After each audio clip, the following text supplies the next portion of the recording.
Hello and welcome to this first GSA Snapshot webinar of 2025. In the next 30 minutes or so, our research team will take a comprehensive look at the continuing emergence of 5G standalone globally, its adoption by operators, and the availability of the devices that support it. Some housekeeping to quickly start. The on-demand recording of this session will be shared with you immediately following the event. You can also download the slides at any point by moving your mouse over the screen and clicking on the little download icon. We will have time for questions at the end. The presentation should be about 15 minutes, so please do submit your questions as we go along using the Q&A chat box, and then the team will answer as many as they can at the end. And if we don't get to, we'll endeavour to answer via email directly.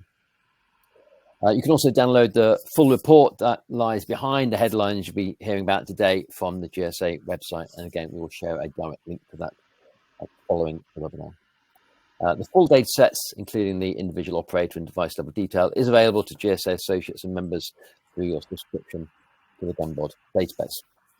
And to say a bit more about that and introduce you to the GSA more formally, I'll hand over to the GSA president, Joe Barrett. Thank you, Richard, and welcome to the first webinar of 2025, as Richard said. We've got a full program this year, looking into spectrum, looking into private mobile networks. We've just been finalizing the private mobile networks report and the data for the first report this year. And obviously we're looking into standalone, which we expect to see more growth this year than last year, especially with the increased interest in RedCap. So we have a spectrum group, we have a standards group, we have a private mobile networks group, we have the fixed wireless access forum, which is probably, we've been going for about 4 years now. That has really played well into explaining the benefits of fixed wireless access for 5G, a definite key use case for 5G technology. And we are, as we go into Mobile World Congress, we will be announcing our RedCap special interest group, and companies can join that not long after Mobile World Congress. So again, we are representing the mobile suppliers in the industry. We have those companies that don't want to become members. You can subscribe to all our data from our research team and get access to the core data behind all our reports. And there's around about 160 reports and updates that we do every year around devices, now also around satellites and non-terrestrial networks, what operators are doing, auctions for spectrum and assignments, chipsets, and around standards and what networks and technologies are being deployed. So lots of information. Please go to gsacom.com if you don't already subscribe as a free user. And so you can find out more about that going forward and understanding what benefits you can get from participating in GSA research. So without further ado, pass your order to Jordan Cox, who will go through the slides for today's presentation. Perfect, and thank you very much for that, Joe. So if I just slide to the first slide there. So good afternoon, everybody, and thank you for joining this webinar on 5G standalone, as mentioned by Joe there. I'm Jordan Cox, and I'm representing the GSA's research team alongside my colleague Joe Gardner today as part of CCS Insight's role as the GSA's exclusive research provider. So what we'll be showing you today are the latest figures from our 5G standalone report.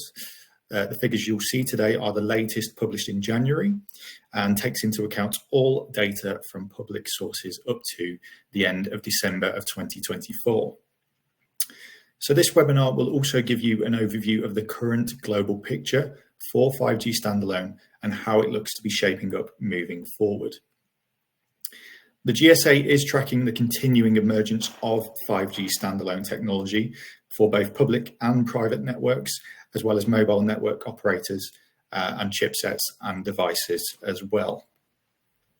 So as a brief overview, 5G Standalone is a network architecture specifically using a 5G core network to support 5G radio access, rather than relying on 4G or LTE core network as seen in 5G non-standalone technology. And this allows for a more efficient and flexible use of 5G technology and enables some of the benefits of 5G Standalone, such as higher speeds, lower latency, improved security, as well as enabling advancements like network slicing, which provide new revenue opportunities for operators. So now I'll pass over to my colleague Joe, who will dive into the latest picture around deployments and operators globally. So over to you, Joe. Brilliant. Thank you very much, Jordan. And hello to everyone. It's great to be here today. So I think before we dive into 5G Standalone, it's important to take a broader view of the global 5G market, 5G technology market. And it's no surprise that 5G is on a global scale now. Since the outset in 2024, we were seeing 35 operators invest in 5G or 5G fixed wireless access services. And this is a stable growth rate, but we did see a sort of a larger increase in operators investing in 5G in 2023, where there were about 50 operators. 5G announcements have slowed, particularly in 2024. I think Joe mentioned it in the intro, especially in the second half of 2024. But we are beginning to see, as we've moved into 2025 now, there's some more launches. So in the 5G market, industry players like Viettel in Vietnam and Millicom in Colombia have embarked on their inaugural 5G services in last year. 3 Somalian operators also launched 5G in 2024, highlighting the growing investment in the technology in that country, but also the wider African region. And this is a broader trend in Africa, because we've seen from LTE to private mobile networks to satellite technology, there is a growing demand and a growing supply of connectivity in that region. And make sure you look out for the African Regional Spotlight, which we should be publishing in about October of this year. Now, the number of 5G mobile services that have been launched so far is around 330, and that spans 126 countries. Operators like American Mobile in Peru and Claro in Colombia are helping push that count up. Now, this increase indicates operators are recognizing the burgeoning 5G ecosystem, which I think Jordan's going to touch on a bit later. And this greater investment in the technology should benefit their clientele. Now, as you can see on your screen, there's a large amount of investment in 5G technology, and with only really kind of small regions in Africa and maybe Central America that aren't investing in it.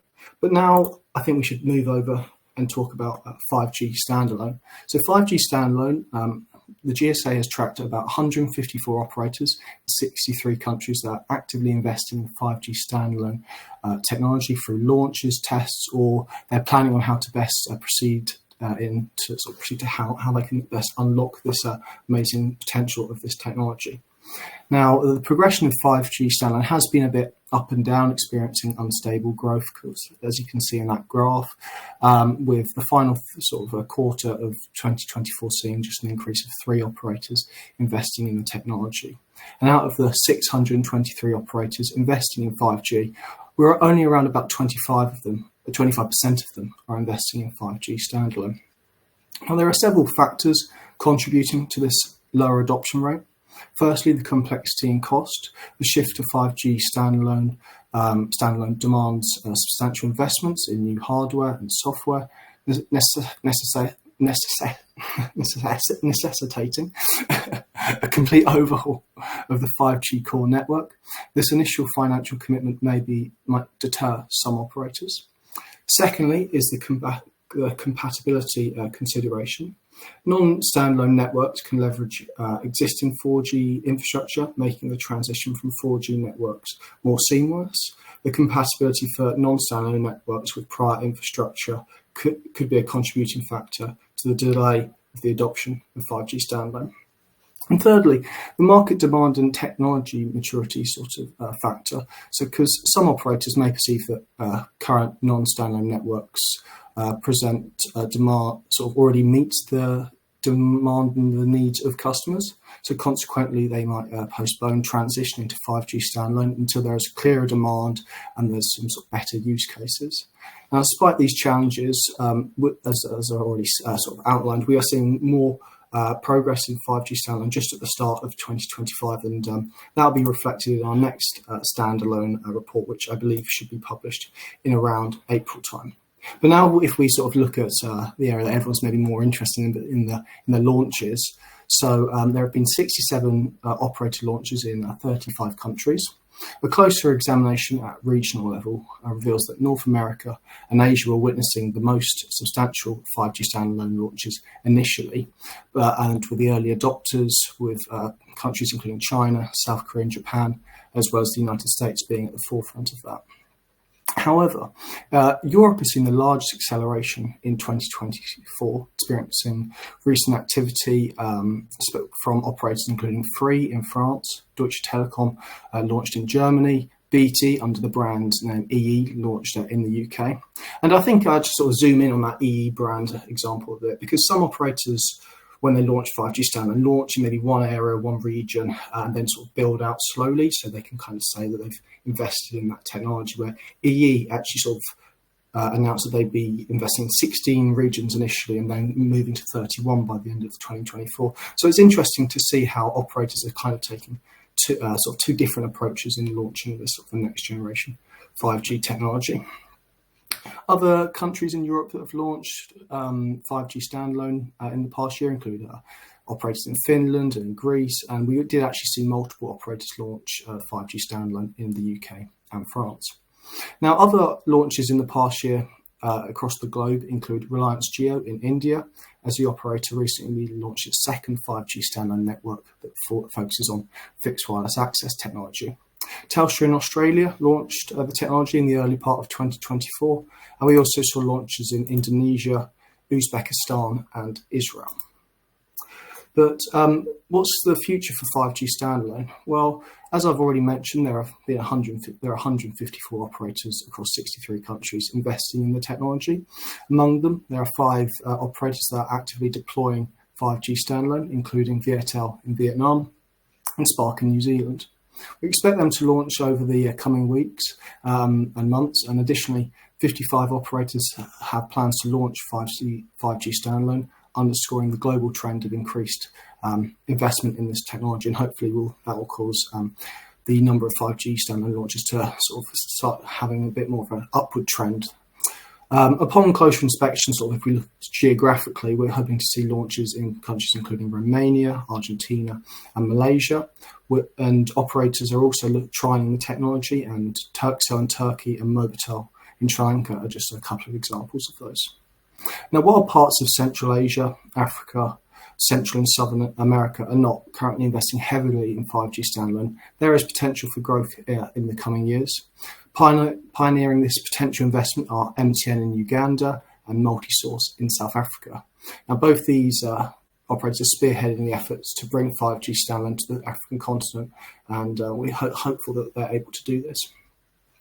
Though overall, we'd say it's likely that Europe will still be kind of at the forefront in terms of the number of launches of 5G standalone in the next 12 months.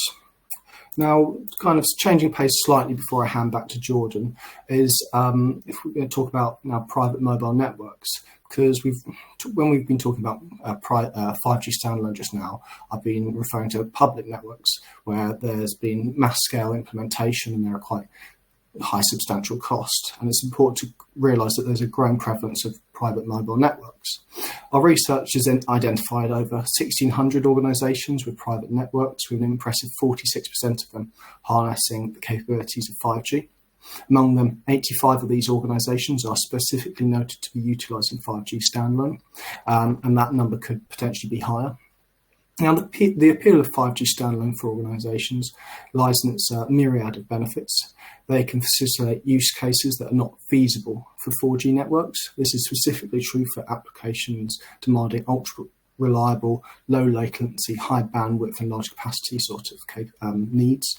Examples include data-intensive applications like high-resolution computer vision, or the implementation of augmented reality and virtual reality in training or maintenance operations.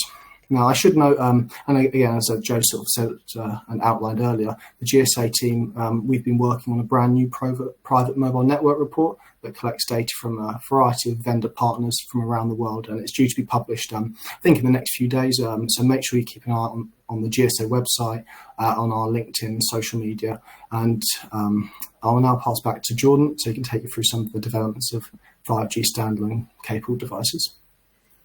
Perfect. Thank you very much for that, Joe. Some really good overview of the operator picture that we are seeing currently at the GSA. So as Joe mentioned, I'm going to briefly cover devices, and in the realm of any emerging technology such as 5G, the ecosystem of devices and terminals is integral to its success and continued growth. So at the Global Mobile Suppliers Association, we not only monitor the proliferation of networks and operators adopting these technologies, but also track the chipsets and devices that support both LTE and 5G technologies. So as of January 2025, our data indicates an impressive count of over 2,200 announced devices equipped with support for 5G standalone, which reflects a sizable increase of 192% since the close of 2021. And further to this, the number of commercially available devices supporting 5G standalone is also increasing rapidly. It recently broke the 2,000 device threshold at the end of last year. And an interesting trend worth noting is the evolution in device compatibility. Most of the 5G devices launched today also boast support for 5G standalone, showcasing a substantial growth trajectory from 35.6% of devices in 2019 to an impressive 70.1% in January of this year. So quite a large scale increase there. So why is this important for 5G standalone as a whole? So the availability of 5G standalone compatible devices is a crucial driver for the adoption and expansion of standalone networks. And unlike non-standalone, which relies on existing LTE infrastructure, 5G standalone operates within an independent core network, which unlocks the full potential of 5G capabilities, these being lower latency, improved network efficiency, and advanced features like network slicing and ultra-reliable low latency communications, as Joe has just mentioned previously. So with more devices supporting 5G standalone, operators will have greater confidence in rolling out 5G standalone networks, knowing that a wider range of users across consumer, enterprise, and industrial applications can take full advantage of these capabilities. And this growth also fuels innovation in areas such as private networks, IoT deployments, smart factories, and connected vehicles, as just a few examples. So ultimately, the expanding ecosystem of 5G standalone devices accelerates market momentum, encourages further investment in standalone infrastructure, and ensures that users and businesses can fully leverage the benefits of next generation connectivity. So now when looking at the 5G standalone form factors in greater detail, the noteworthy surge in 5G standalone device support is primarily attributed to its incorporation into a vast array of modems and chipsets. And among the diverse landscape of cellular devices, perhaps unsurprisingly, phones have taken quite a considerable lead, constituting over 60% of devices with support for 5G standalone technology. And additionally, 5G standalone finds significant utility in the realm of fixed wireless access. Our database, or Gambod database, captures a substantial 167 commercial fixed wireless access customer premises equipment. As highlighted previously, the adoption of 5G standalone extends to industrial applications. We have also identified 175 modules worldwide that support 5G standalone, with industrial routers and hotspots contributing 7% and 1% of the total figure, respectively. And whilst the industrial ecosystem for 5G standalone is evolving at a slower pace compared to smartphones and consumer products, we do anticipate a considerable influx of new devices and products in the near future, with this increase already becoming quite apparent in our analysis, as mentioned by Joe Barrett earlier. So if I move to the final slide. And when it comes to frequency deployment, 5G Standalone is making its mark on various frequencies globally, with the majority of devices being deployed on frequency range 1, more commonly known as sub-6 gigahertz. And this slide you see here delves into the devices supporting 5G Standalone and their corresponding frequency bands, reflecting the broader trend in 5G networks. C-band, situated in the 3.5 gigahertz frequency range under band N78, emerges as the most prevalent for 5G Standalone devices. It's supported by 1,811 devices, which is followed closely by mid-range frequencies like 2.7 gigahertz, boasting support from 1,749 devices. However, and again, very interestingly, frequency range 2 or millimeter wave frequencies are yet to become commonplace. Only 8 newer premium chipsets currently support 5G Standalone within this spectrum, and these devices do not feature prominently on the top 25 list presented here in front of you. And notably, millimeter wave is primarily utilized for fixed wireless access, and we do anticipate a potential rise in its adoption with the rollout of 5G advanced technologies as mobility challenges and use cases are further refined. So that brings us to the end of the presentation, and now we'll move on to the Q&A session. So I'll bring Joe back to the floor. We've had a few questions coming in. Maybe one for you first, Joe, if that's okay with you. Yeah, sure. So the first question is around, do you think that the hold-up in 5G Standalone, it is hard to illustrate the benefits to commercial customers? And do you think that's a reason for the hold-up in 5G Standalone? Yeah, I think it is. I think a lot of sort of when 5G was brought to market, it was quite an exciting sort of time, and then I think it's under-delivered. So then when customers then hear about there's this new technology, I think they're quite maybe skeptical. I think 5G Standalone, customers would be hard to sort of understand. Oh, it's got a core. So how does that benefit me? I think the best way to probably underline that is probably to look into how slicing works and how that could possibly benefit customers in areas of high traffic, like at sporting match or a festival. I think that's where it could really see a lot of benefits. But right now, just as itself, 5G Standalone, I think it's quite hard to monetize just because it's not easy to explain to customers. Yeah.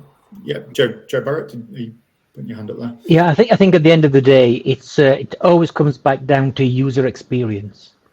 And so if you have one operator in the country that has a better user experience, that the applications that people are using are slicker, there's less friction.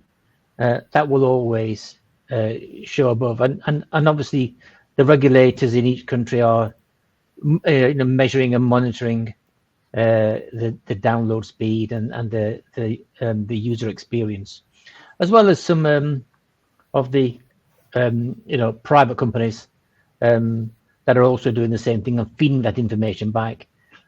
So those companies that are providing a better user experience, get quickly recognized, and then the other operators look to follow suit because they want to keep up, and be competitive in the marketplace. Okay, perfect. That's really interesting answers there. Thank you very much, both. And there's another question that's come in that's very much related to that, around how 5G Standalone will monetize over 5G non-standalone. And if I could just answer that briefly first, and if you guys wanted to jump in, feel free. For me, I believe 5G Standalone offers operators new monetization opportunities beyond what's possible with 5G non-standalone. For example, network slicing, as you've mentioned there, Joe, which allows operators to create customized virtual networks for multiple different industries, and therefore charge premium rates for guaranteed performance, security, and aspects like low latency, for example. And this is particularly valuable for verticals such as manufacturing, healthcare, and even autonomous transport as well, which is obviously seeing growth moving forward. And these are industries where reliability is critical, and that's really what 5G Standalone offers there. But I also think another aspect that we can look at, rather than just the monetization, is also a key factor such as cost efficiency. While the initial investment of Standalone is high, which obviously you've mentioned in your presentation there, Joe, running a fully cloud-native 5G core does reduce long-term operational costs compared to maintaining a dual 4G, 5G non-standalone setup. So I think it's really important to think about it on those two sort of angles. It really does open up new opportunities for monetization, but the cost saving is also a big player in that aspect. Okay, so I think we've having quite a few questions coming through to us here, thick and fast. Okay, so there's another question here, maybe for you, Joe. Okay, so let me just read this for a second. So after Europe, where do you need to see the next hotbed of activity?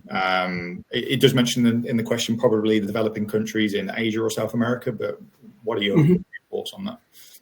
Yeah, I think that's probably right. I mean, as I mentioned it in the presentation, Europe saw a lot of activity in 2024. It will do again in 2025.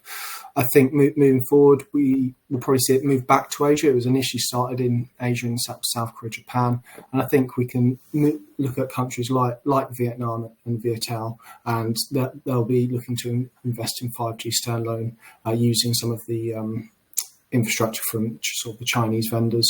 Equally, South America's another hotbed. But I think the interesting one for me is how Africa's going to develop, because it's now got near 5G in most of its countries. But it'd be great to see some more 5G standalone implementation across the continent.